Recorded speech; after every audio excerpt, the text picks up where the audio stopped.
Welcome back to the channel, guys. Today, we have the TNA Digital Media Champion, AJ Francis. Welcome to the channel, my boy. Appreciate you having me. Hoo-ha. Hoo-hada for real. I will go around my house a lot and just randomly just scream out hoo-hada. I hope it's not because your AC's broke. No, Okay, no, cool. it's not.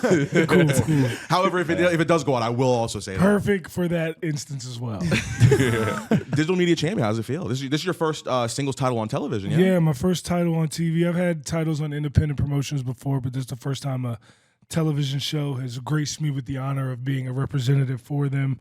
Honestly, I said it in the promo we filmed afterwards, I've been the digital media champion in this business for years, and now it's just official. Oh, yeah. I like that. No, I want to thank you for having me, man. That was a big moment for all of us to be there for that. I appreciate you for Hopefully real. you guys made some good connections there. Did you guys talk to Tommy at all? Did you talk to anybody back there at all? We did. Like, Yeah. It's the thing is that, like, the number one thing people ask me all the time, how do you make it in the wrestling business?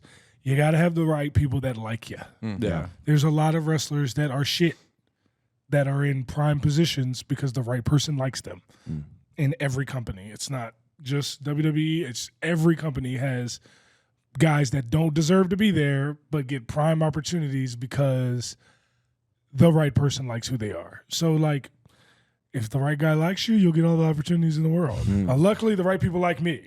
Right? So, There's proof of Fair. it right there. Oh, yeah. Shout Fair out point. Tommy Dreamer. Without Tommy Dreamer, I wouldn't have been able to do what I'm doing now in TNA.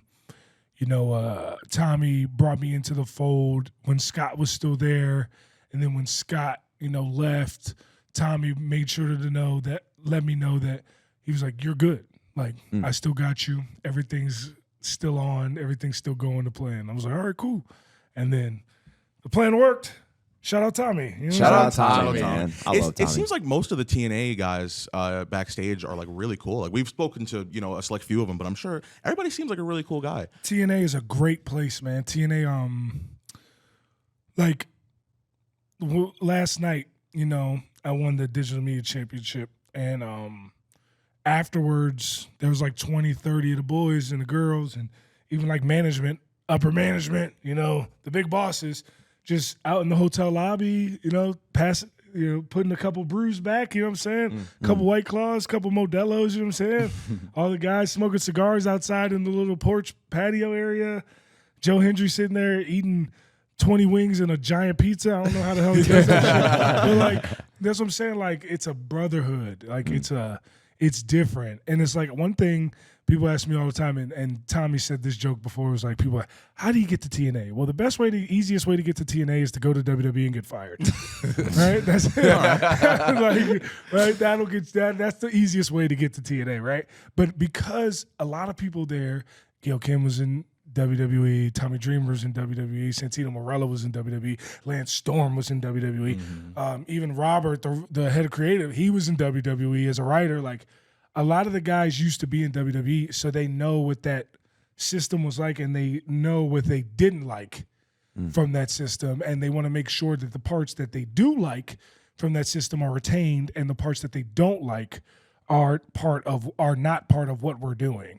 And so I just really like, and it's really welcoming between, like, Eric Young and Frankie Kazarian are like, those are two OGs in the game. You know what I'm saying? But they are cool as fuck, and they're like going out of their way, giving the boys cigars. Hey, we brought like 20 cigars. Let's smoke the cigars. They be out there smoking cigars. They always got brews. Always just telling road stories and some of the craziest things ever. So it's like, it's a brotherhood at TNA. Like, WWE, you have, for lack of a better term, cliques, right? Yeah. Not saying there's not real beef or anything, but it's like when Hit Row was there, like, Hit Row would hang out with like Odyssey Jones and like Austin Theory and like Sheamus and Drew McIntyre and Riddle and these guys. We would hang out with certain guys, but we didn't hang out with everybody. You know what I'm saying? Like, I have nothing against Seth Rollins. He's always been nice to me, but like, I never went and got drinks with Seth Rollins or like, you know what I'm saying? Like, I've never, I've hung out we hung out with the Usos and the New Day. Like, we hung out with certain people. We didn't hang out with everybody. At TNA, everybody gets together. Everybody's always together. Like, it's a complete different vibe. So it's like the whole locker room is together because we understand, like, we know we're not WWE. We're not trying to be WWE. We're not going to be the #1 wrestling promotion in the world. But we could get to #2. So it's like, there's nothing wrong with being #2. Pepsi makes a lot of money. Pepsi. You know what I'm saying? Burger King makes a lot of money. Yeah. You know what I'm saying? Like, Yeah, absolutely. I like Pepsi more than Coke anyway, to be honest. yeah. And a lot of people like TNA more than WWE. That's Sure. the thing. Like, we have people that we have fans that come to every TNA show. Yeah. Like, you wouldn't think that. Like, obviously, you know the green shirt guy in WWE, and you know the Trinidad flag guy in WWE. You know Brock Lesnar guy in WWE. Like, the people know these big fans, right? But, like, we have those guys in TNA too. Right. You know what I'm saying? So it's like crazy. Like, when I got to TNA, like, my first show in TNA was at the Palms in Vegas, and it was packed to the brim. And I was like, yo, this is fucking sick. We're like in a casino? Like, this is sick. You know what I'm saying? Like, it was dope, and it was a cool look. You know, we've done the Palms again. The venue we did with you guys in Kentucky, in Newport, Kentucky. That venue was cool as shit. The Mega Court. Excuse me. And it's funny because, like, in the little locker room area where they have like these big giant ass tickets to show you like what sold out shows have been in the venue. And it's like Jelly Rolls. Like, oh shit, like Jelly Roll sold that place out. Like, Jelly Roll's a huge act. Yeah. So to know that we were in the same venue, you know what I'm saying? Like, Absolutely. you know what I'm saying? Jelly Roll sold it out, and fucking Luke Bryan and fucking, you know what I'm saying? Like, these huge mega artists sold this joint out. So it's like, we're out there doing the same thing. It's crazy, and it was a lot of fun. So how has TNA, just being a part of it, helped you grow as a performer? We just celebrated the 20-year anniversary of it. How has being a part of that company? Obviously, you have a lot of good relationship with the people in there, but how has it helped you as a performer? It's helped me a lot because I've just been given opportunity. Like, I'm not a better promo than I was 6 months ago, but I'm just promoing now. You know what I'm saying? Like, now people are like, yo, you're one of the best promos in the world. Like, people who didn't know that I could promo. I've always felt I was the best promo in the world. No one's ever proved me wrong yet, right? In any promo battle I've ever had with anyone, no one's ever proved me that they were better than me. So it's like I've always felt that way about my promo abilities. I write promos for other people. People don't know that. I wrote entrance music for some of the biggest acts in wrestling. People don't know that. You see what I'm saying? Like, I'm like the party next door of professional wrestling. Like, I'm the guy writing for everybody, but then they hear my stuff and they're like, oh, well, I don't know how I feel about him. I'm like, oh, but you like when he says the same shit. Oh, okay. Right? So it's like, that's how I feel in professional wrestling, right? So, like, I'm not a better promo, but they just give me a mic every episode. Like, we filmed 4 episodes this weekend. I had 3 backstage segments where I'm talking. I had 1 live in front of the audience segment where I'm talking. That's 4 segments talking. That's more than I ever got in WWE. And I was there for 3 years. So it's like, it's opportunity is the thing that TNA provided me. Opportunity. Like, I didn't just become good enough to be a champion. That didn't happen yesterday. Yeah. You know what I'm saying? Like, but I was given the opportunity yesterday. You see what I'm saying? So that's what it is. In your opinion, what makes like a great promo? You got to say your name. First things first, if you watch any promo I do, I always started with, allow me to reintroduce myself. My name is A.J. Francis. And I stole that from 2 different people. The first, obviously everybody knows Jay-Z. Allow me to reintroduce myself. My name is Hove. But he actually got that from Humpty. It was, allow me to reintroduce myself. My name is Humpty. Like, so I used that. But also, like, Paul Heyman, ladies and gentlemen, my name is Paul Heyman. Like, when he comes out, 90% of the audience knows who he is already, but he still introduces himself every single time for the people that don't. So that's why every time I say, allow me to reintroduce myself, my name is A.J. Francis, and it becomes a tagline. It becomes how people say Paul Heyman's name when he says his name. And then if you don't know who he is, you feel like left out. You're like, oh shit, like, who is this guy? Oh, I got to know who this is, right? So I do the same thing. You got to say your name, and then the basic fundamentals of any good promo is who, what, when, where, why, and how. So, like, what is the story you're telling? Who are you? That's the first thing. What are you talking about? When are you doing the thing? What's the day of the show? Where is it? Where is it?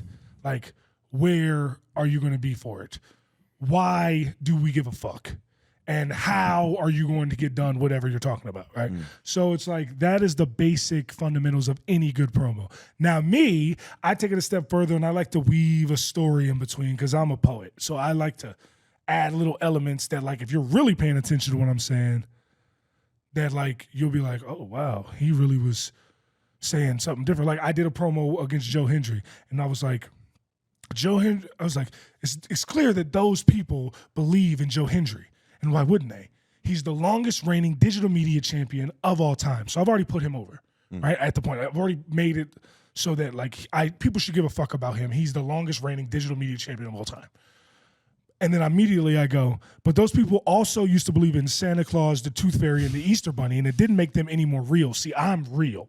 You see what I'm saying? So, like, and from that point, I put him over, but I've said why I'm better than him. And I've also, like, flipped it on the crowd. Because at first I'm saying, yo, like last night when I did my promo, she asked, well, you had help from Rich Swann in your title match. Do you think that was unfair advantage or whatever? I forget how Gia asked it. She's great, but I forget how she asked the question. And I was like, well, I know you and these broke idiots don't know what it's like to have friends, right? And then immediately they're like, this guy sucks. Now whatever I say, you know what I'm saying? They're like, boo.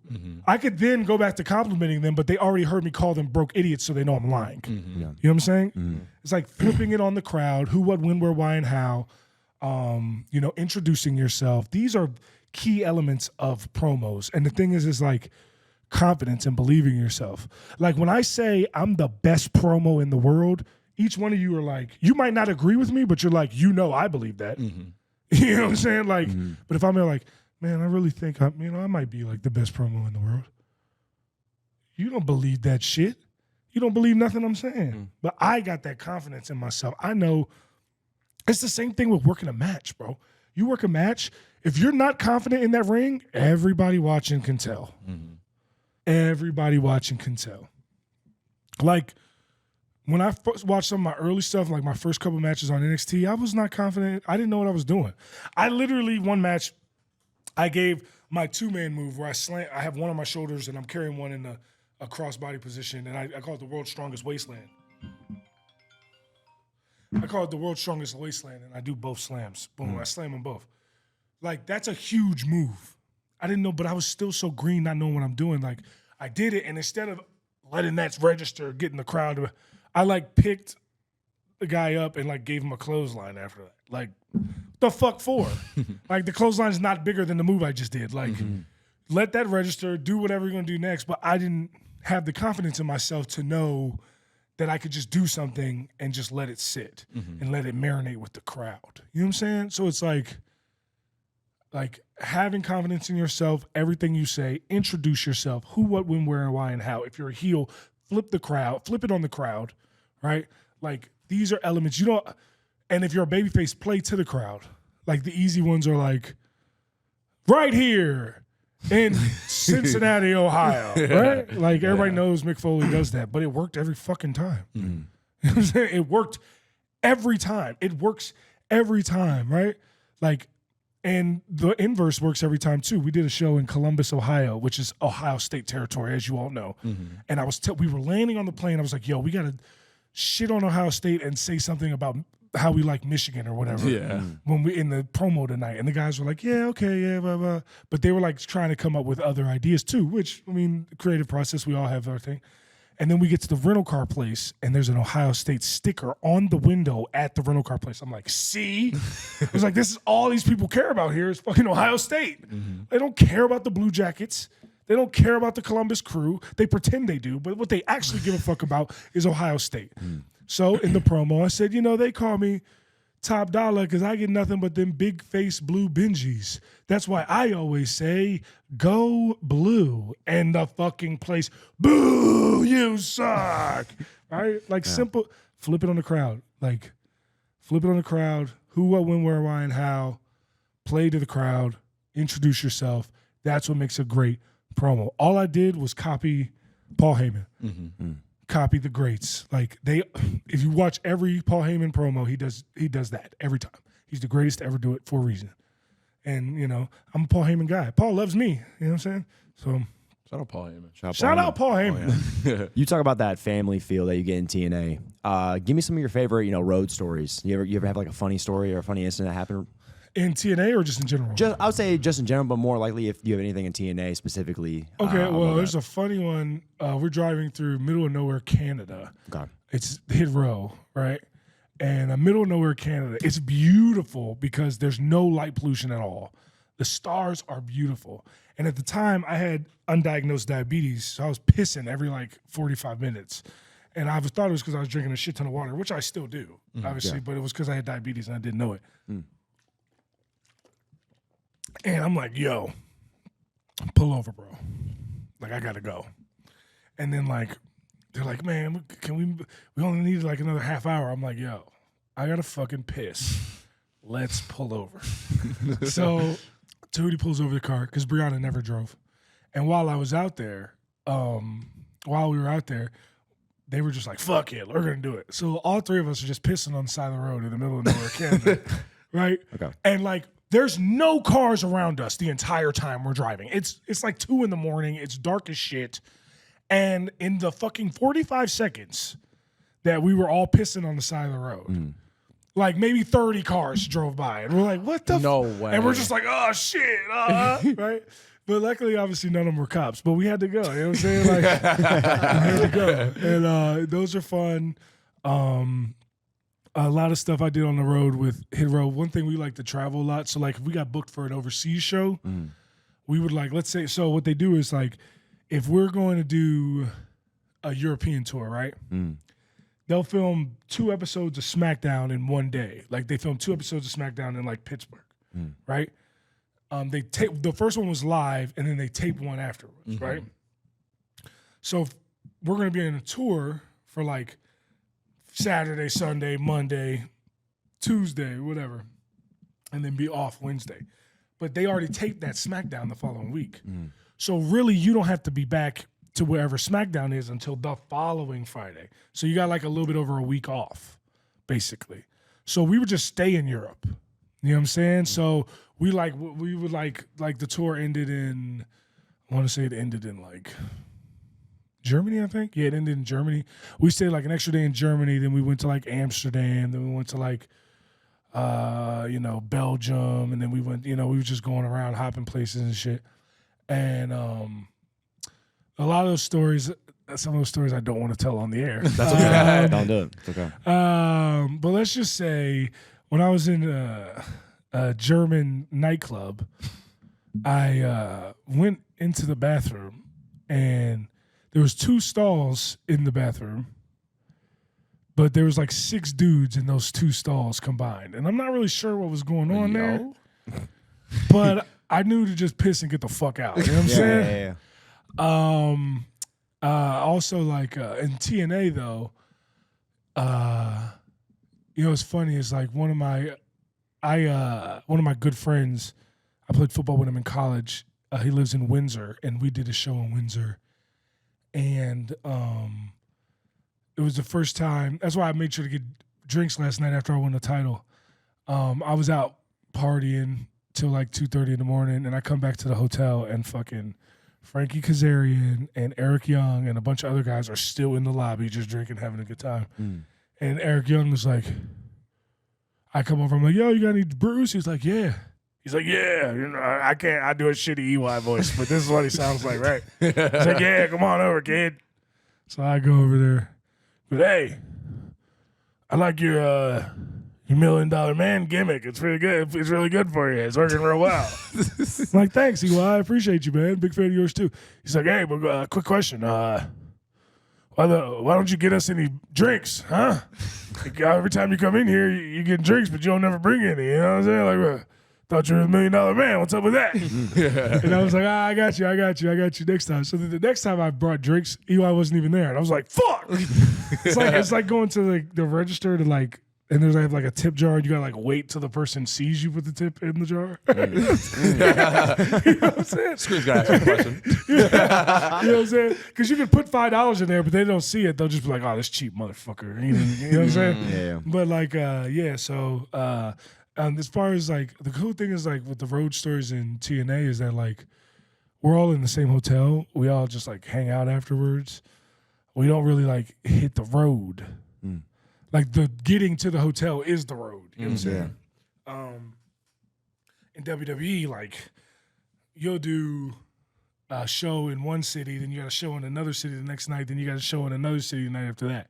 So it's different. But in TNA, it's just the boys getting together in the lobby for real. It's a lot of fun though. How often are you home? Like after like wrestling? Depends. I told you earlier, sometimes I could be home for 5 straight days. Sometimes, like tomorrow, I'll be home for 5 hours. That's insane. I'll land, I'll go home, I'll see my dog, walk him, play with him, you know, make some quick adjustments to the bag that I already have packed in my bag. My other bag that I need to take with me for the next few days is already packed in my garage for the most part. I got to make a couple changes to it, but get that together, chill for a little bit, maybe play a little MLB The Show, jump right back in the car, go right back to the airport, fly to Maryland. So, like, sometimes I might not be home for 2 weeks. Sometimes I'll be home for 5 hours. On Monday, I'll be home for 5 days. So, like, it depends. But it's fun, though. Like, I like traveling. And also, like, I just sleep on the plane. I have a terrible sleep schedule anyway.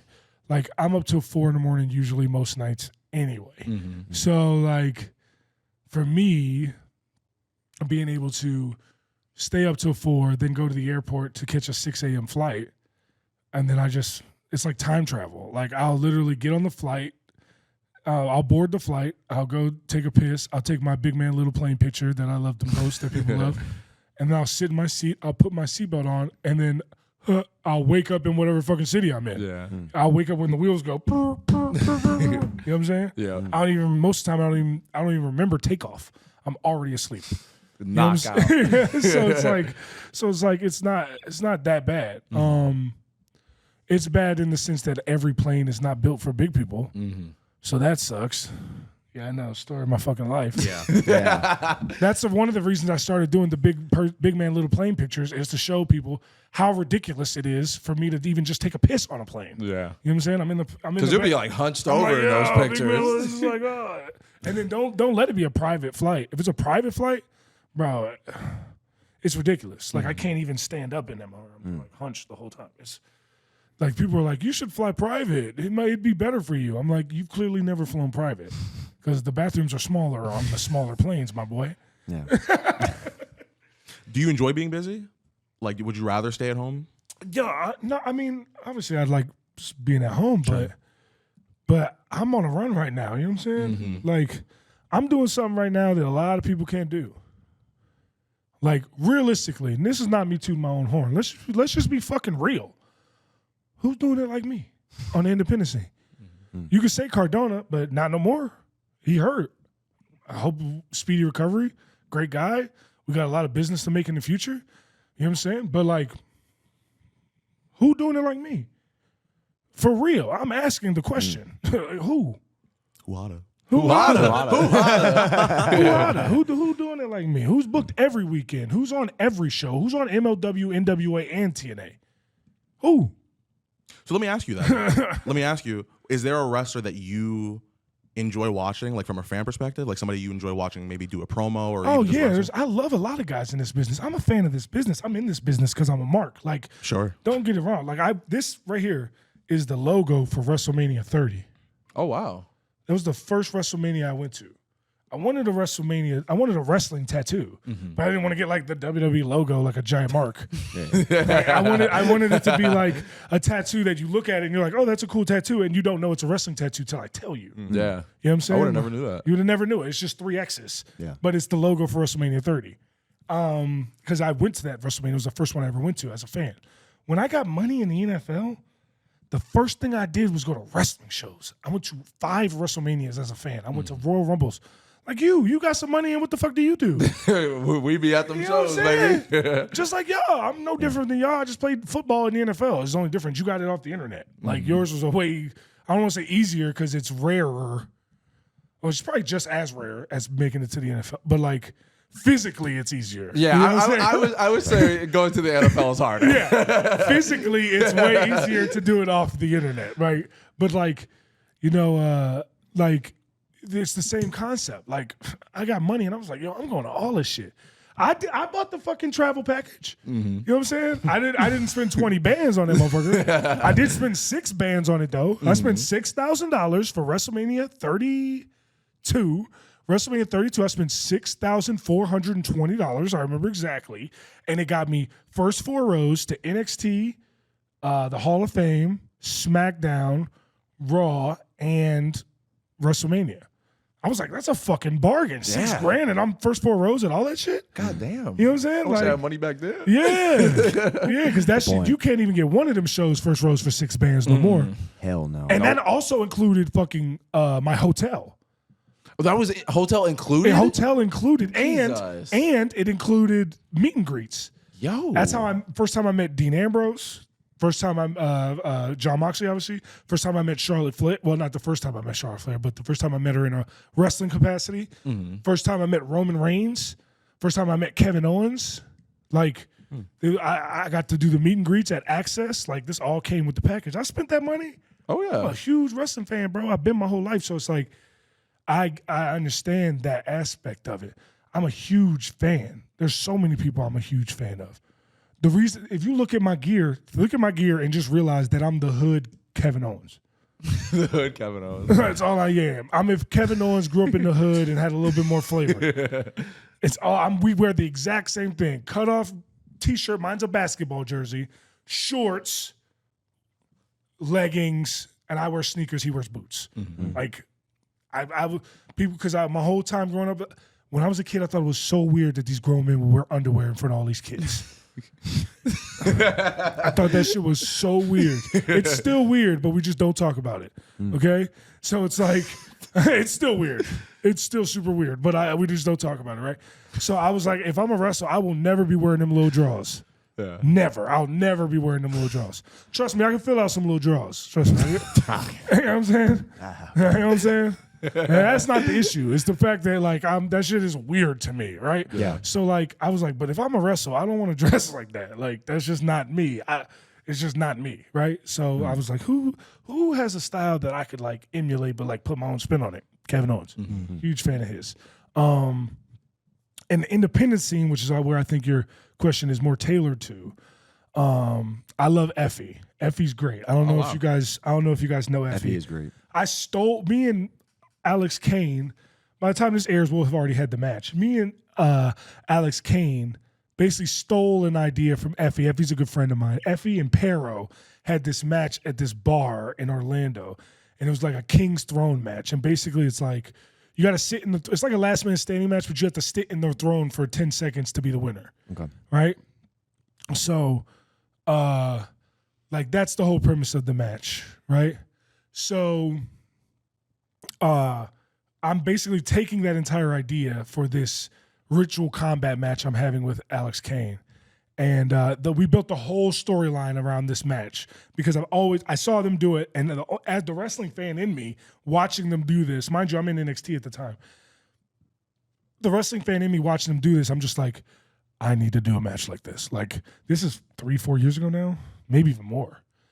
Like, and I'm like, yo, I need to do a match like this. Like, this is so fucking cool. Like, this concept is cool. I never even heard of a concept like this before. Like, this is sick, right?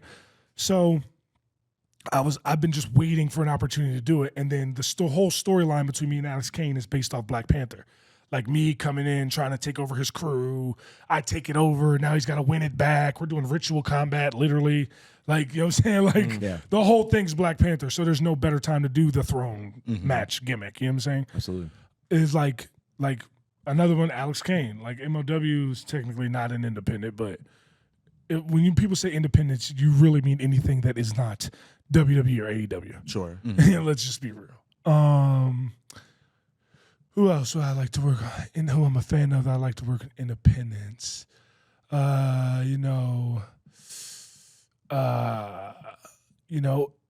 of Matt Cardona, Steph DeLander. Okay. You know what I'm saying? Me and her have a previous relationship. Her and, Mance Warner.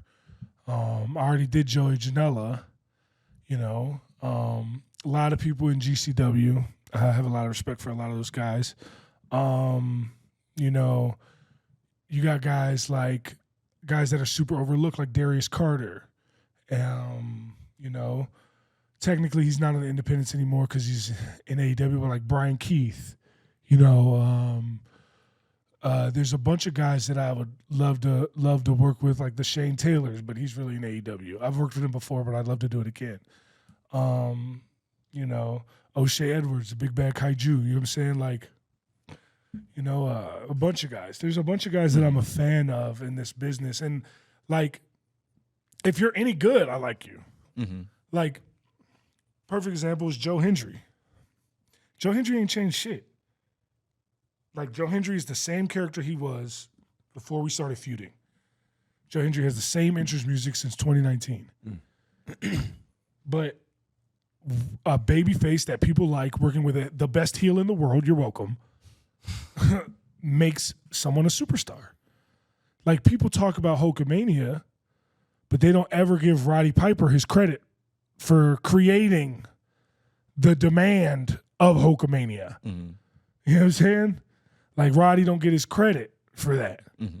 You know, guys like Sergeant Slaughter, when he was a heel, like, that made Hulkamania.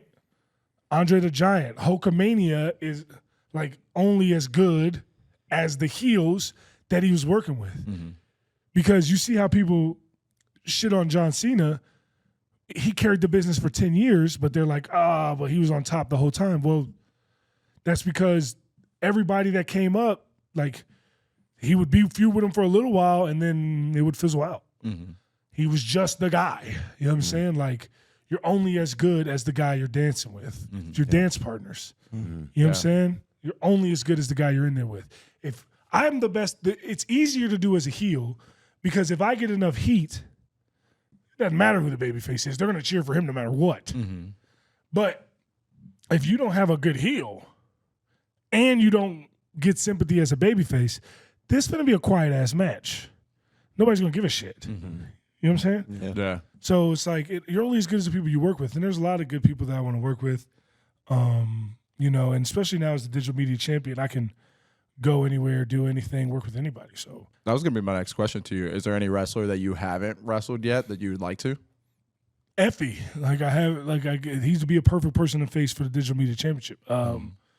Effie ruffles feathers all the time, rightfully so.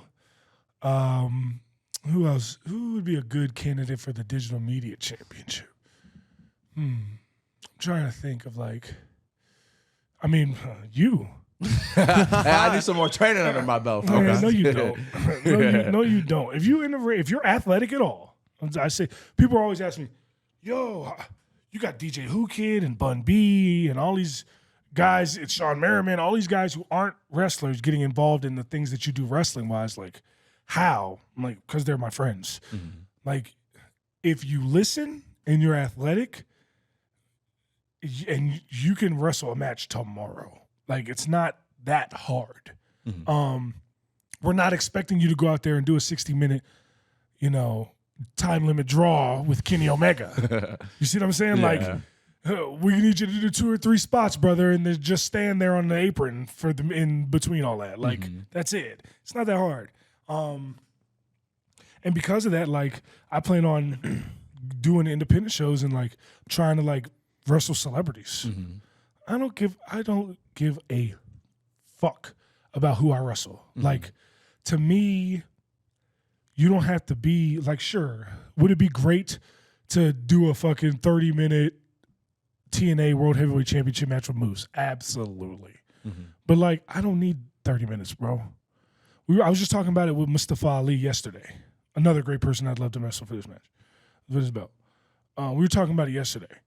He's like, yeah, if you got 30 minutes, bro, if you don't have a good match, you just suck. You got all the time in the world. You have no limitations. But what makes a good wrestler, because we were talking about our match, me and Laredo had 8 minutes, including our entrances. So really our match was like 6 minutes long, right? Like, and it was a great match.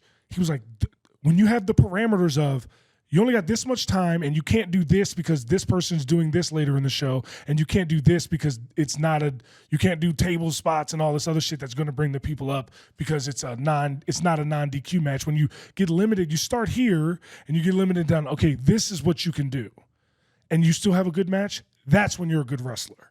Okay. You know what I'm saying? That's how anybody can have a good 30-minute match. You got all the time in the world. You can do whatever you want. Usually, if you have a 30-minute match, like, you get first say on all the shit you're gonna do. You know what I'm saying? Like, and if anybody does anything that you were gonna do in your match, they're the asshole. You know what I'm saying? Like, but if you got me and Ricochet had a dope ass 3-minute match on SmackDown. Like, they're like, hey, make sure go out there and look strong, but lose to Ricochet in 3 minutes. I'm like, brother, how the fuck am I supposed to do that? Like, you know what I'm saying? But we found a way to do some cool shit, get some shit in, and still look good. You know what I'm saying? But like, how am I supposed to do it? When you get those parameters, that's what makes a good wrestler. And that's what I'm saying. Like, bro, you can have a match tomorrow.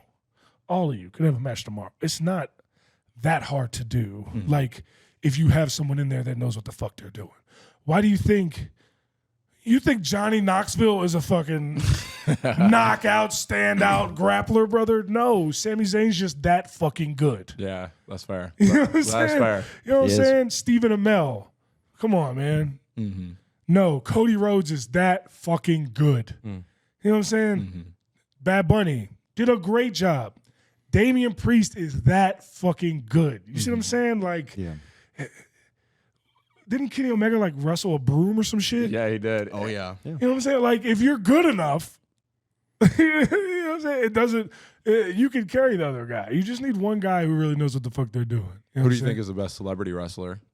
You'd have to say best celebrity wrestler. You'd have to say Bad Bunny. Oh, Bad Bunny. Wow. You'd have to say Bad Bunny. Bad Bunny. Not Logan? So he's not a celebrity wrestler anymore. He's just a wrestler. Fair. Okay. You know what I'm saying? Fair. He's just a wrestler. He's the United States champion. He fucking wrestled Roman Reigns in Saudi Arabia.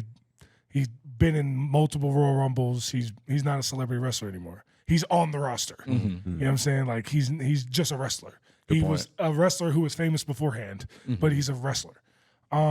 Celebrity wrestler, Bad Bunny. Bad Bunny sold out his hometown in Puerto Rico. He brought a pay-per-view to Puerto Rico for the first time in like, what was it, like 20 years or some shit? And like sold it out and had the craziest entrance ever and main evented and fucking killed it. Not to mention, he also did like 2 WrestleManias, a Royal Rumble. Like, Bad Bunny is the best non-signed celebrity wrestler of all time. I don't even think it's up for debate. Yeah, I don't really think you can argue. So speaking on that, because you talked about people being athletic, and that's, you know, sometimes good enough to be in a wrestling match. Yeah. We've seen a lot of people like you go from the NFL to professional wrestling. What was that transition like? I mean, for me personally, it was easy. I ruffle feathers when I say this, but it's the truth. Like, wrestling is way easier than football. Like, if me and you have a match, the whole objective is for both of us to get out healthy. Like, we're gonna do some things. We might test the limits, do some dangerous shit, but like, the goal is to come out healthy. If I'm on the football field with you, I don't give a fuck about your well-being at all.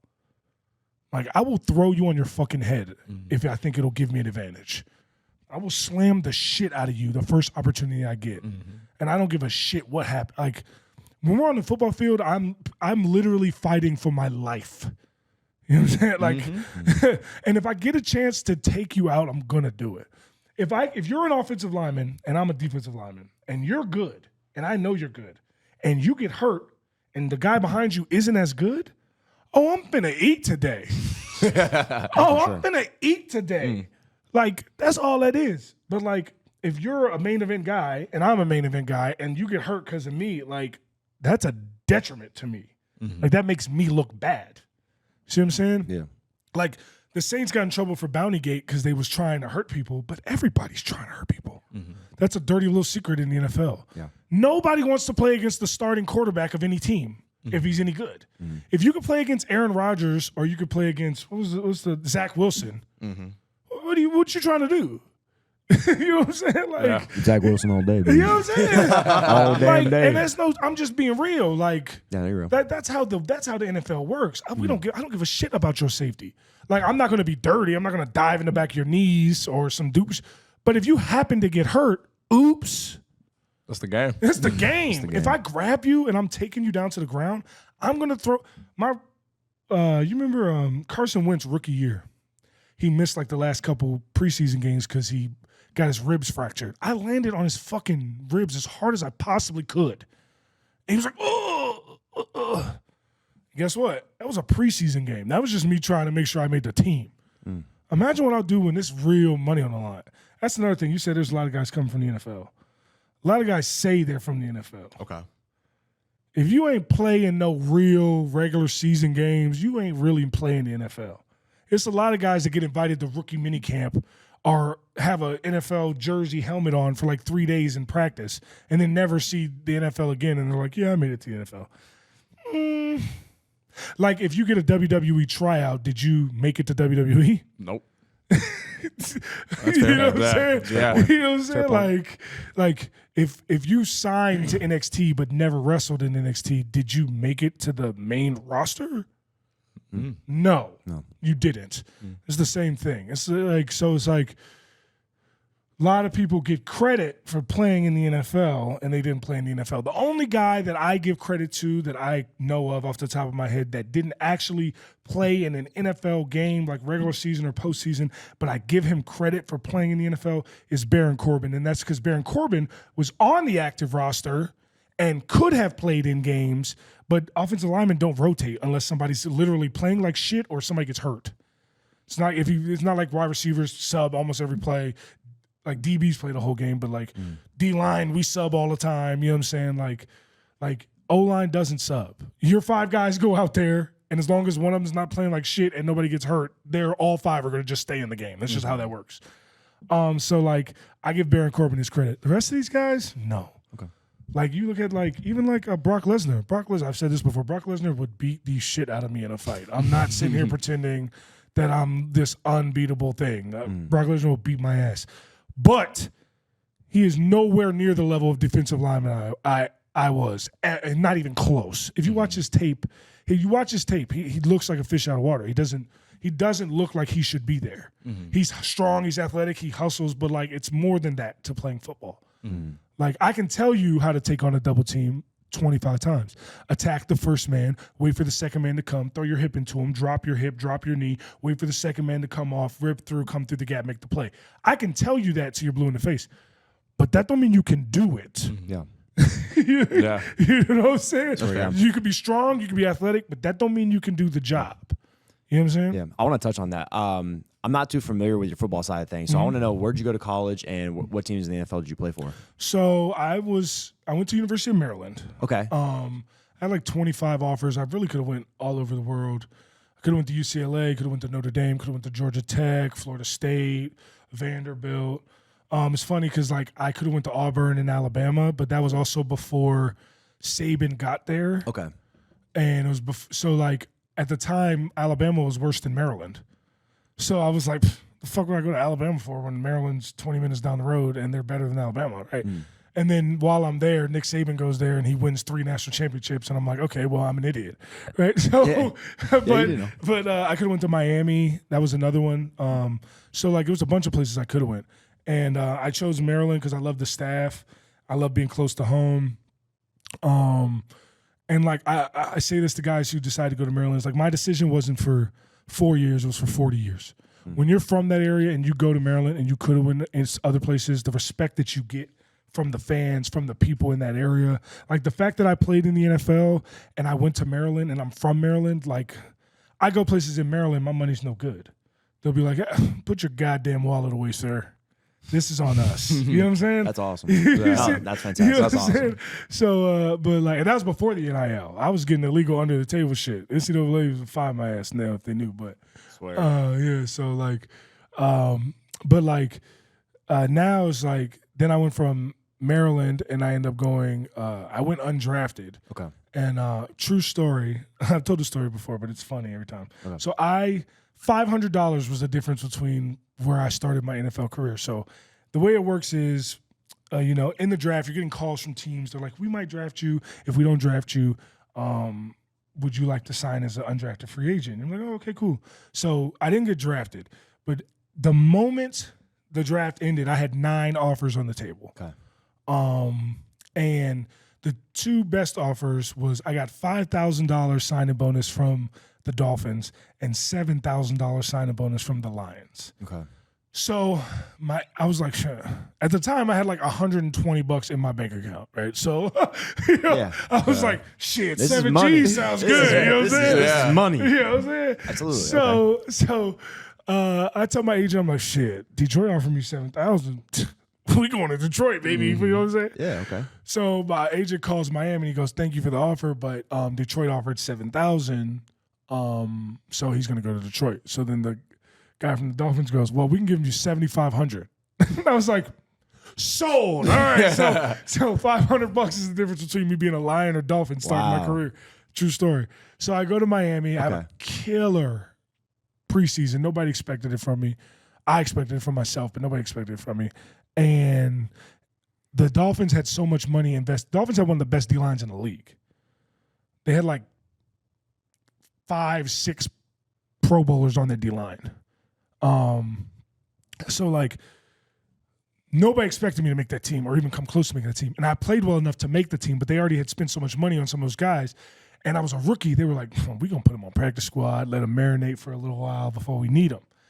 But the thing is, when you're not a vested veteran, meaning you haven't played 3 years and 3 games, so basically like 4 years in the NFL, you have to clear waivers when you get released, because you have to get released to be signed on the practice squad. Right. So I got released, and there's 24 hours you have to clear waivers. And what waivers are is like every other NFL team gets a chance to claim you and be like, we want him. Mm-hmm. And the order goes in like draft order. So like if the team who picked first claims you, then they get you. The team who picked second, if they claim you, they only get you if the first team didn't claim you, and so on and so forth all the way down. Yeah. So what I didn't know at the time was that like it would happen literally overnight. So I was killing it in Miami, and obviously the Dolphins play the Patriots. So Bill Belichick is watching the Dolphins in the preseason very closely, and he sees what I'm doing. And I had a workout with Bill Belichick at the University of Maryland when I was in between my end of my senior year and the draft. Okay. He's a big fucking lacrosse fan, and his dad went to Naval Academy, and his buddy was like a lacrosse coach at Johns Hopkins, which is another really good lacrosse team in Maryland. And Johns Hopkins was playing Maryland. So he was just in town for the lacrosse game, and while he was there, he called the University of Maryland staff and was like, hey, I want to work out this guy, this guy, this guy. And it was like 6 of us showed up. I thought I was going to be special because I thought it was just me. Mm-hmm. Me and my roommate, he called us, me and my 2 roommates, he called us both. We were like, oh, man, Belichick wants to work out the 3 of us. That's crazy. Da, da, da. And we show up, like 4 other guys on our team were there. Like, we were excited for them, but we were like, fuck. We thought it was just us. Yeah. Right? So that's cool. So we do the workout with him, blah, blah, blah, blah. This is before the draft. And then obviously, so the Dolphins released me. Mm. And I already signed, this is a dirty little secret. I had already signed the practice squad contract, which if I get claimed, they just rip it up. Mm-hmm. But I had already signed the contract to be like, I want to stay here. Like, they're like, look, you're not going to make the 53-man roster, but we want you on the practice squad. Sign this contract at noon tomorrow. You're on the practice squad. I'm like, cool. So noon comes, and it's like 8 other guys that they signed for the practice squad too. So we're just waiting in the locker room, waiting to know that we can go to the meeting. And he comes in, he goes, everybody but Francis, go to the meeting. And I'm like, fuck. I'm like, damn, they signed somebody else. I'm going to get cut. He's like, well, kid, you did good. You got claimed off waivers. I was like, what? He's like, yeah, you got claimed. I was like, by who? He was like, the Patriots. I'm like, the Patriots? He's like, yeah, your flight leaves in 4 hours. Go pack. I'm like, oh, damn. Shit. Damn. So I sprint home, pack a bag to go to New England for literally the same day. And I get signed I'm on the Patriots. Mm. And while I'm there, I play for Belichick, obviously, play with Brady and Gronk and, all the fucking Patriots legends that you know. Right. I'm cool with all of them still to this day. And, and it was funny because remember I told you when I did the tryout, when Belichick came to my school, one of my roommates, Joe Villano, was one of the guys that did the tryout with me. He was already signed to the Patriots at this point. So now my literal college roommate and I are on the same NFL team together. That's cool. So, you know That's what I'm saying? awesome. So it was like a crazy transition there. I'm on the Patriots for like 3 months, Yeah. and the Patriots put me on practice squad. Mm-hmm. And when they put me on practice squad, the Dolphins claimed me back. Right? The Dolphins were like, I got us once, not getting this again, motherfucker. So the Dolphins claimed me back. So I start and finish my rookie year on the Dolphins. But in between, I was in the Patriots. And then second year on the Dolphins, third year on the Dolphins. But like week 10, my third year on the Dolphins, I'm finally playing in games. I'm finally getting an opportunity to do it, show what I can do. And then 3 linebackers get hurt in one game. And there's a limited number of spots on the main roster. On the 53-man roster. So they cut 2 guys, myself and another guy, to put us on practice squad so that they could sign some linebackers just for like a week or 2 till the guys get healthy. Right? And once again, I had signed the practice squad paperwork. I was going to be on the practice squad again. And this time, the Seattle Seahawks claimed me off waivers. Oh, wow. So once again, overnight, I moved from Miami to Seattle. Jesus. Crazy, Cross-country. right? Yep. Cross country. It was Yeah, crazy. So then I finished my third year in Seattle, and at the time I'm in that off season. I'm going back to school to finish my master's. And I told Pete Carroll that, and I was like, "Look, I'm gonna miss the first part of OTAs where it's just like workouts." I was like, "But my graduation is literally 2 days before the first day of like practices." I was like, "So I'll be back in time for the practices." And they were like, "All right, cool, no problem, don't worry." I'm like, "Cool." So I go literally 2 days before graduation. They're like, "Yeah, you haven't been here. We want to give some other guys a chance, so we're going to let you go." And I'm like, "Oh, okay, well, thanks for lying like shit." And so they released me. So, but then like I wasn't a free agent for long. Like 2 weeks later, I get signed by the Bucks. So I played the whole preseason on the Bucks. Should have made that team to the point that Gerald McCoy was like, who's a $100 million D lineman, was like, That's the boy. Gerald McCoy literally texted me when I got released at the end of that preseason. Gerald McCoy was like, "I don't know what the fuck they're doing. Like, you should be starting next to me. I don't understand what they're doing. You put enough good tape out there, you'll definitely get a chance." He was right. I ended up getting signed by the then Redskins, now Commanders. Gotcha. And I was there with them for like 2 years. And a couple times they released me and brought me back. But still, I was there for like 2 years. And then after the end of that, the Giants signed me. And the Giants signed me, and I was there in New York for the offseason and the preseason. And then so I played for 6 different teams in the NFL in 6 years. Okay. And it was just the Dolphins, the Patriots, the Seahawks, the Bucks, the Commanders, and then finally the Giants. So it was a crazy, crazy time. I played with some of the best players ever, some of the best coaches ever. I mean, how many people played for Pete Carroll and Bill Belichick? How many people played with Tom Brady and Russell Wilson? That's crazy. You know what I'm saying? Like, That's good how praise. many people played with Ndamukong Suh and Gerald McCoy? I was about to say, yeah, that's why I was more, because like you played next to Ndamukong Suh when he was Yeah. down in Miami and stuff. So like that's very cool, because that's the first thing I thought of too. Was Christian Wilkins on the team at that time, or was No, he didn't- came after. I'm about to say, because I feel like he got drafted relatively okay. So that time frame matches up. So Joe McCoy too, bro. That's high praise. I know. I played Especially. with some of the best, and then played with Cam Wake, played with Olivier Vernon, played with, Snacks, played with like some of the greatest D linemen to ever played for some of the greatest D lineman coaches ever, with Casey Rogers and Jim Tomsula and Greg Gattuso. Like I I literally practiced against Brady Brady was like a coach on the field. Brady was the only player I ever seen that restart. So I don't know. Do any of you guys play football? Yeah. I played in high school. Yeah. Played in high school, but I don't think they do like periods in high school football. Well, they might. You're younger than me, so they might now. But like basically, it's like a practice will be like 24 periods, and like the first 3 periods is like warm ups, and then it's like individual drills. It's like how they time out the practice, right? Right. So like coaches might not like how the drill's going. They'll be like, "Fuck it, start the period over," and like, "Oh shit, now we got to do all this shit over again," right? Brady was the first person I ever was a player that look. That's ESPN right there. Brady was the first person was a player and was like, "Man, start this shit over." So Gronk, love Gronk. By the way, Gronk, when I was on the team, I'm pretty sure he didn't even know my name for the first like couple months I was there, but he just called me 69 because that was my number. Nice. So he's like, He loved that. Nice. to the point he loved it so much, like on random days, he'd like ask me to switch jerseys with him, and I'd be like 87 on the D line. He'd be like 69 at tight end. Nice. Right? So that sounds like Gronk. He would just do shit like that. So Gronk had just came off IR. So he was like, a little out of shape, but he's still greatest tight end ever. So like, you know what I'm saying? So he's a little bit out of shape. He's lackadaisical in some of the things that he's doing, and Brady's not having it. Brady, we had just lost our first game that year. We were like 5-1 at the time. We had just like lost our first game. So like everybody's assholes extra tight. And I'm just being real. And like Gronk comes out and he like runs the wrong route or something. I don't know. I was playing D-line, so I didn't really see what happened.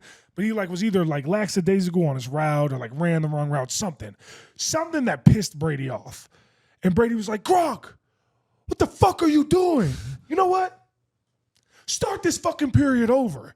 And I look at Bill Belichick, because I've heard coaches do this before. They did in college. Coaches do that shit all the time. It's like a big, I run this shit. We're going to do it how I want it, right? Yeah. So, like, I hear them say that. I hear him say that. And I look at Belichick, and Belichick looks around. He goes, start the period over. I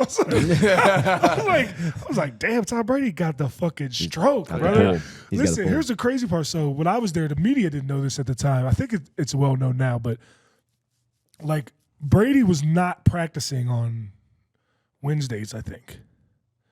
Like he would come to the facility. I think it was Wednesdays. It was either Wednesdays or Thursdays. I can't remember. But he would come to the facility. He would watch film. He would do all the stuff we would do in the morning, work out, watch film, all that shit. He would come, but for practices in the regular season, the media is only allowed to be at the warm-up section, like the first 15 minutes. The media can't come after that. So Brady would come out there and do the warm-ups and shit with us. Mm-hmm. And then when the media left, he would go inside and like do rehab and like watch more film while we're out there practicing. Yeah. Right? So like I always thought that was so baller. I was like, yo, this motherfucker, like, he got it figured out. He was like, man, I don't need to be out there. I already know, like, his brain is like a computer. Mm-hmm. Like, a true story, my boy Michael Thomas, I don't know if this story's ever been told. Mikey T knows it, though. Michael Thomas was a defensive back. He ended up making a Pro Bowl. He's as a special teams guy. He was a defensive back that was on the Niners that got claimed off waivers, like I was telling you guys, or off the practice squad, by the Dolphins the week we're playing the Patriots, okay? And he doesn't know our defense yet. He just got there. It's just like week 15. Like, he doesn't know the defense. He's just a body that we need just in case somebody goes down, somebody gets hurt. Somebody went down, somebody got hurt. So now he's thrust out there on the game-winning drive at nickel cornerback, and he doesn't know what we're running, okay? Like, he doesn't know what we're doing. Okay, gotcha. Okay? So he's just looking around and hoping that guys will be like, yo, play there, or like, yo, you got this, or that, like just asking people. So last play of the game, Brady's mind is a computer. Brady knows exactly what formation you're in the moment you come on the field. Even if you try to disguise it, he knows exactly what the fuck you're doing, right? That's why the only way to really beat him is to be able to rush him with 4 D linemen, because you got to be able to get to him before he can make his computer brain decisions. Mm-hmm. That's the only way to beat him. So he comes, and it's literally the last play of the game. It's 2-minute drill. They're driving down the field. They're like in the red zone, like, and he calls a play. Boom, and he's looking off the safety. And he looks off the safety and turns and just throws it. Because he knows what formation we're in. He knows what coverage we're in. He knows where the open man is in this coverage. And to his credit, that man would have been open in the end zone for a touchdown if Mikey T knew what the fuck he was doing. Mm-hmm. But Mikey T didn't know what he was doing. So he just backed up, and Brady threw it right to him because he was where he was not supposed to be. Mm-hmm. You know what I'm saying? Yeah. Wow. So Brady and just threw it. It was like, oh, shit. And Mikey T's like, I can't believe this is about to happen. And he catches a pick, wins the game for us, his first week on the Dolphins. Like, everybody goes crazy, but, like, most people don't know, he had no idea what he was doing. Like, he had no idea. He had no idea where he was supposed to be, and he just happened to be somewhere he wasn't supposed to be, and Brady threw it right to him. But that's the kind of level brain Brady has on the field. So that's the kind of respect he demands. That's why he can do whatever the fuck he wants. Yeah. Greatest of all time, for real. Mm-hmm. I can see, like, since you chose to play Big Ten ball, and it's not. Well, it was ACC at the time. Oh, it was. It was ACC at the time. My mistake. I apologize. But however, I feel like that gives you also a big step up because you know how to work a crowd, like you said, with promos and how to piss them off. Sports are a big deal, no matter where you go, especially Ohio, because we know, like you said, Ohio State. Yep. You're coming from a place where you know how to get under people's skin. I feel like when you were talking about the whole Michigan story with Ohio State, do you feel like that's a huge advantage you have over other people? Absolutely. There's a lot. I do a lot of sports references in my promos. I took a shot at Nick Saban in Alabama. I take a shot at Ohio State in Columbus. I've taken shots at we were in like little known secrets that like Lafayette, like University of Lafayette, like they pretend that they're on the same level as LSU. And now you're going to get people that hate me for saying that on this, but it's the truth. They pretend they're on the same level as LSU. So I just went in Lafayette and made a line about how they all wish they could have went to LSU, but they weren't good enough. Huge boos. 2 months later, I'm in New Orleans, and I make a Roll Tide reference to piss off the Louisiana people, the LSU people. You know what I'm saying? Like, so like people. But the thing is, like, even when I did the thing with Ohio State, like after the show, fans were like, "I didn't know you liked Michigan," and I'm like, "I don't." You don't. Did it piss you off? We're good. I don't like Michigan. You know what I'm saying? But they don't. Because I know how big sports is. Huge. A lot of wrestlers don't know anything about sports. Big advantage. Like they don't know anything about. They don't know about the teams we're in. Like when we were in Cardiff, I was going to make a line about. I was making a line about Gareth Bale. Yeah. You know what I'm saying? Like, you know how many people in America don't even know who Gareth Bale is? But Gareth Bale's like a fucking legend in Cardiff, Wales. Yeah. Because he's from Cardiff, Wales, and he took Wales to the World Cup. You know what I'm saying? Like, he's a legend. So it's like the thing is like they don't know that. Other people don't know that. But like I know, I follow sports. I've been in sports my whole life. Like I made a Knicks reference in the Garden. You know what I'm saying? Like that's gonna get them. You know what I'm saying? Like I know when when it comes to that aspect, like the thing is like not enough people. Because it's cheap heat. That's all it is. But it's a different version of cheap heat. It's not, hey, Alabama sucks. It's, you should retire just like Nick Saban. Like, it's cheap heat that you know they're going to hate, but, like, it's done in a better way. It is. It's like, you know, it's not just vanilla ice cream. It's vanilla ice cream with a little sprinkle on top. I would like translate to like, you know, when Cena would wear the rivals jerseys on his body everywhere he went. It's kind of like that, you know. Exactly. And if his face, he's repping their city. Exactly. And we did that too. Like we wore red. And we wore blue when we were in Ohio State. You know what I'm saying? Like, get them. You know what I'm saying? Like we do that too. Like that's the thing is like people don't understand. Cena was one of the main people that told me this and told Ashante the Adonis this and B-Fab this because we would talk to Cena. I talk to all the legends. I'm be under the learning tree. Yeah. When it comes to like the sports teams and shit and like learning from the guys, like Cena would always be like, yeah, you're supposed to play the hard cam because there's more people at home than there in the stadium. But if you play to the people in the arena as well, the people that bought tickets to come to the show, what they react about you will be very obvious to everyone watching at home. That's why you see Roman Reigns. Rule number one, work hard cam, work hard cam, work hard cam. Watch a Roman Reigns match. Roman Reigns spends a lot of his match like this. Yeah. Back to hard cam, talking to the fans because he can do that. Because he knows what he's doing. But the thing is like when you're younger or you're like newer, you don't get the same graces. You know what I'm saying? Like, and you shouldn't. I'm not saying that I should get the same level of respect as Roman Reigns on SmackDown. But what I am saying is it's proven to work. You know what I'm saying? Like, play the crowd. You guys were there at the match last night? Yeah. Like, yeah, I could have rushed to I knew what the next spot was. I could have rushed to the spot. But no, I play the crowd. Because at the end of the match, when you hear the reaction, you're like, oh, the crowd was into it. Obviously. Because I give them a reason to be. I'm not just out there wrestling. Yeah, those kids were pissed. Yeah, kids were They pissed. sure were. Yeah. Kids were pissed. Kids were pissed. And then you guys left, but then when we did the dark match at the end, those same kids, because I was on the outside on the apron watching because it was Sami Callihan versus Rich Swann, those same kids were lined up on the barricade trying to get me to shake their hand. Because their kids are just like wrestling fans were like, if they hate you enough, they realize they hate you so much that they like you. Yeah. Yeah. You know what I'm saying? Yeah. And like, that's the thing is that not enough people are going out there trying to be cool heels. They're trying to be heels but be liked. I want to be despised. Sure. I want to be hated because I know if you hate my guts, whoever I'm working with, you're going to love them. You can put anybody in that position. You know what I'm saying? Like, I'm going to tell a story. This is he's a friend of mine. I'm not shitting on him. I'm just being real. We worked at Hit Row. We worked we would do these things, and I don't know why they never did it on TV. I think it was just because they didn't want us to get over. But we would do these things where we would cut promos, have the house hate us, and then hit whoever music you want, right? And hit whoever music you want, and they're the biggest baby face in the world. They come out, we have a match with them, they go over, huge pop for them, right? We did one with Madcap Moss.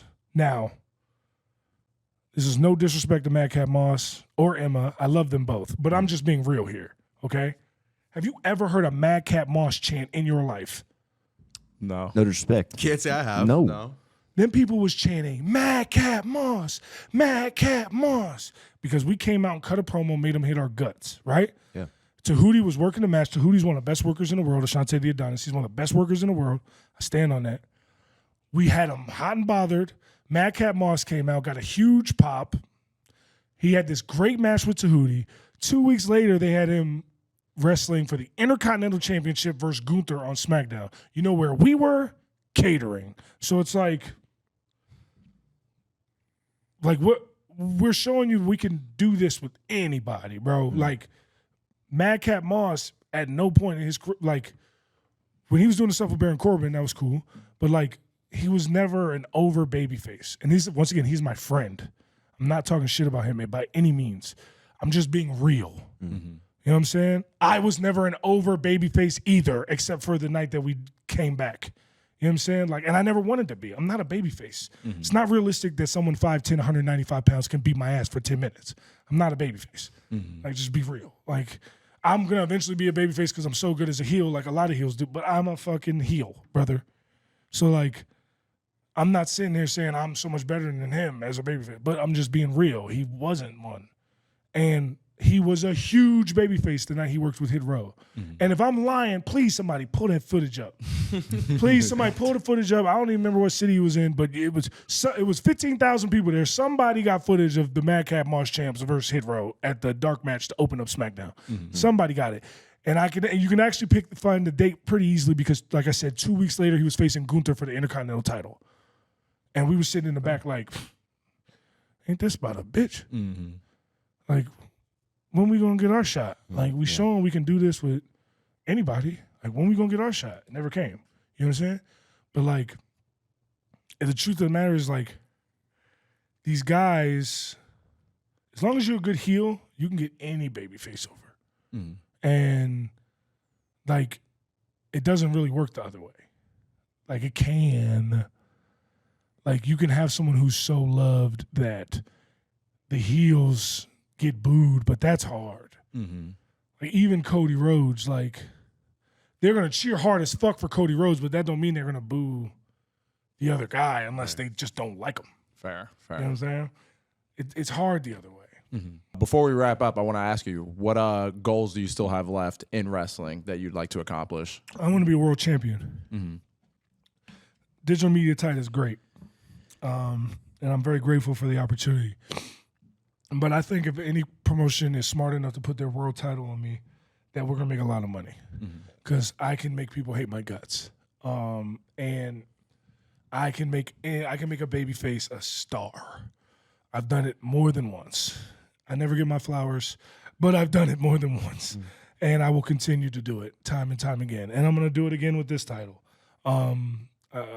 There's, like I said, Roddy Piper doesn't get his love for Hulkamania. You know what I'm saying? He should, though.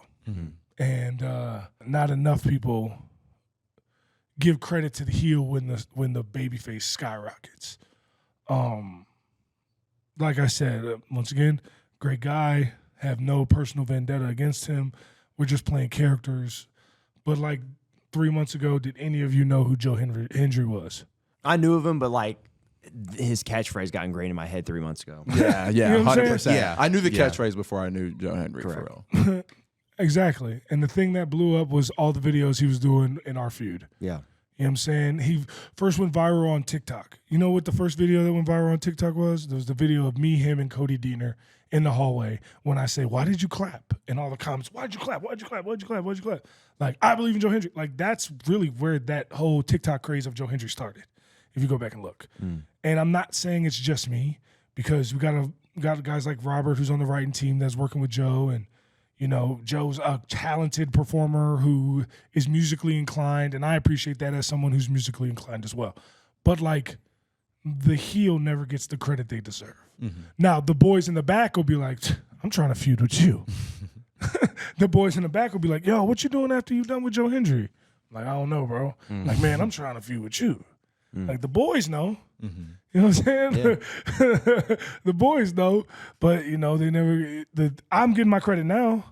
Oh yeah. This is proof that TNA is very well recognizing of what I can bring to the table. And now I'm the digital media champion. Like I said, I've been digital media champion for years. Now it's just official. But like, you know, I've been ready for this position. I've been ready for this opportunity. And now I'm getting a chance to show it. But I want to be a world champion. I know that I am capable of handling that role. And like, Dolla brings the people out. Have you ever been to a TNA show before yesterday? that was my first time going to a TNA show. I haven't. The fucking market share that you guys have in wrestling content, you've never been to a TNA show until when? Until AJ was like, "Yo, why don't you pull up? Come through." You think DJ Who Kid ever gave a fuck about GCW? Fair. Yeah. Yeah. Do you think Bun B was ever trying to go to TNA? Like Sean Merriman, Blockboy JB, Alex, the list goes on and on. Like, Yeah. the people are coming because I'm like, "Yo, you should pull up." You see what I'm saying? And I was trying to do that in WWE. I'll tell you guys this. One of the coolest things I ever tried to do in WWE, and this was the first, looking back now, this was the first sign that I knew that they didn't actually want us to get over and they didn't really care what we had to say with our creative. We were in a feud with the Viking Raiders and Legado del Fantasma. And it was all coming to a head. And we were doing a show in Buffalo, New York. Buffalo, most famously for the Bills, obviously, and as well as Griselda, the hip-hop crew. I'm friends with everybody in Griselda, from West Side Gun, Conway the Machine. Like, they fuck with me. I went to Drum Work Fest and was on stage with them last summer. I'm going again this summer if they actually do it. I don't know if they're doing it again, but if they do, I'm going again. Like, they're my people. The night before, we're at this fancy-ass restaurant, all this Conway putting on a show for everybody. Got the seafood towers.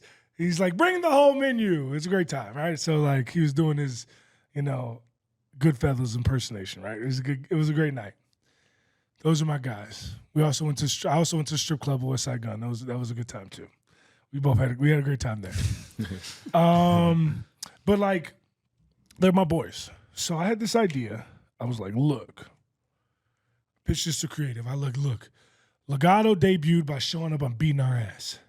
The Viking Raiders re-debuted healthy by showing up and beating our ass.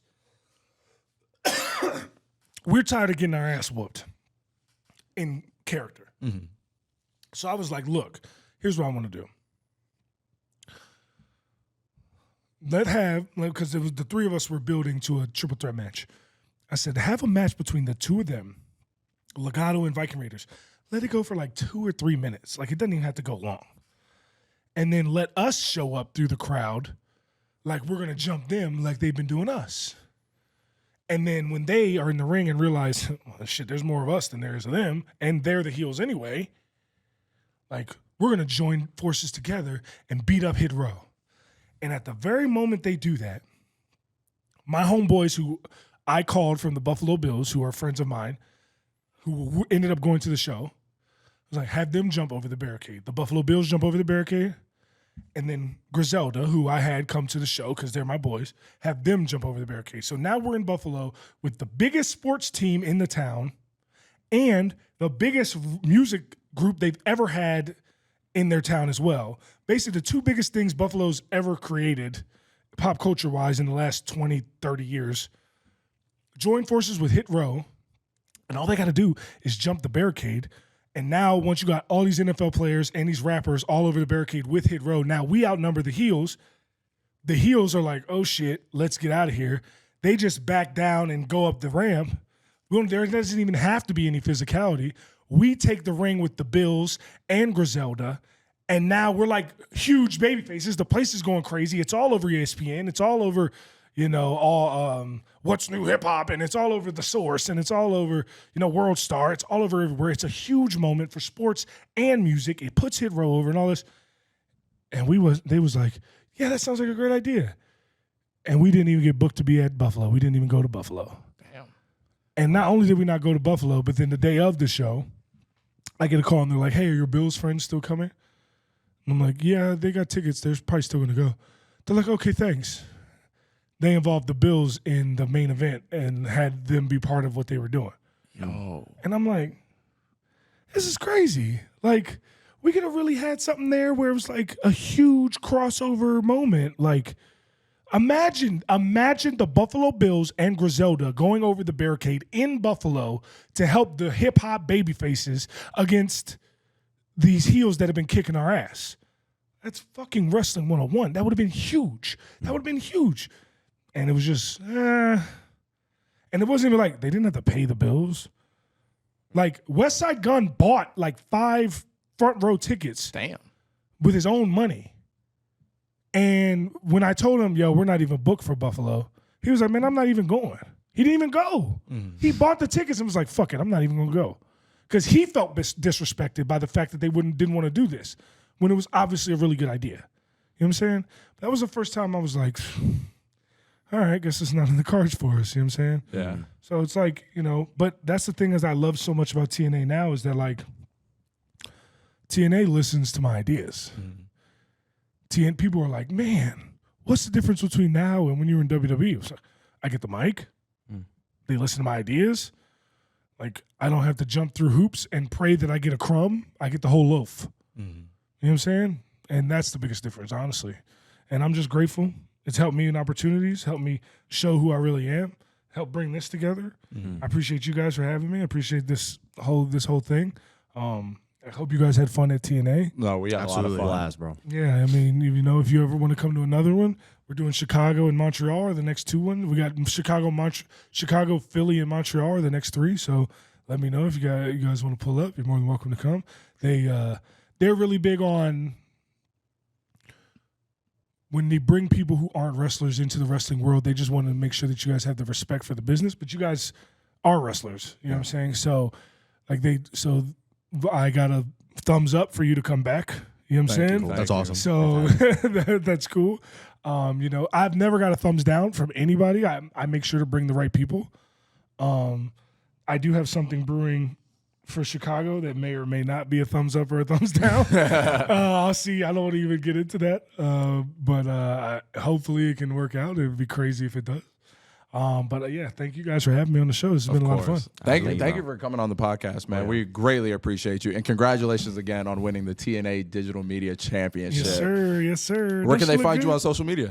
You can follow me on all social media at AJ Francis 410, Twitch, Twitter, Instagram, TikTok, everything at AJ Francis 410. Thank you so much, man. Thank you guys for watching. Make sure to drop a like. Follow my boy AJ everywhere you can find him. And we'll see you guys next time.